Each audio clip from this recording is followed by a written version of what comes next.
So what would you expect a president of the United States to do? Well, they would mark the fact that we have lost now a little more than 530,000 people to this disease. I mean, that is an extraordinary number of people. Here is how Fox and Friends is going to try and digest that information and allow their audience to feel like somehow Joe Biden is aggrieving them by reminding them of this. That's the story that should have been written. And we don't need to go over the 500,000 dead. We had that moment. Let's talk about the future moving forward. Every time he has a chance to praise the previous administration, he not only doesn't praise, he kicks them in the groin.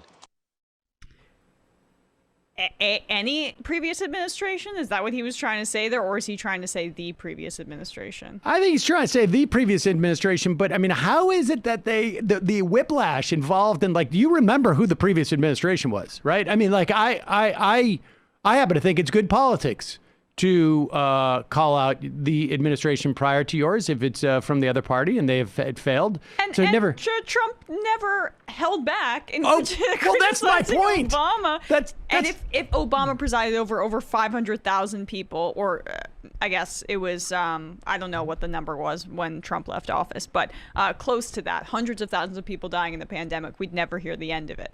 Oh, and I will say that I also think that it happens to be perfectly justified to blame Donald Trump for the extraordinary amount of people that have died, even since he's been out of office, frankly, because the time to prepare and to save the lives that have died over the past month was 8 months ago, 9 months ago, 12 months ago, 15, 16, 24 months ago. I mean, every step of the past 36 months, whether it was him removing from the National Security Council the pandemic response team, whether it was pulling people out of China, whether it was cutbacks, whether it was denying the existence of the virus, whether it was saying you don't need to wear masks, whether it was saying this wasn't real, it's just going to go away, you need to whether it was bleach, inject put bleach, sun into your body, hydroxychloroquine or whatever. Hydroxychloroquine. I mean, we should forget about that altogether. Coming out in front of the White House and saying everybody's going to get the treatment that I got, which of course nobody got,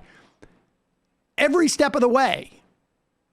Leaving the White House and not telling people that he got vaccinated. Because he wanted to appeal to anti-vaxxers. Every step of the way, he juiced the death that came from this and the injury. Every single step of the way during his administration. So there will not be a death from this pandemic. Maybe not all after he's left office, maybe not all 6 months from now, but there will not be at least one death that wouldn't be attributable to his both actions and failure to act. And Kilmeade can't reckon with that, or he's paid now to reckon with that, right? Which is also, I love the part, just as an aside, where he starts off, we already talked about the 500,000 dead. We already had the vigil. Come on. How many times do we talk about the 4 people that died in Benghazi? It was 4 people, right? And now they're moving on from, they talked about that endlessly. I mean, it's just the hypocrisy is obvious, but the callousness and I don't know, just complete compartmentalization of this is also shocking. Oh, we already got done with talking about the 500,000 people plus that died in this country due to COVID. Let's be positive, good vibes, man. It's extraordinary to me. I mean, hypocrisy, I feel like, undersells it. I mean, I hope that, I don't even know what they must do. What the size of the Brinks truck that they would have to roll up into my backyard to get me to sort of just blow off the death of 500,000 people, to complain about the fact that Joe Biden implied that Donald Trump had some responsibility for this. I mean, it is stunning. But we got to take a break. Come back. We'll be talking to David Dayen, the executive editor of the American Prospect. It is day 51 of the Biden administration good time to assess how he's doing on those first 100 days. Of course, we'll talk about that and more. Back in a second.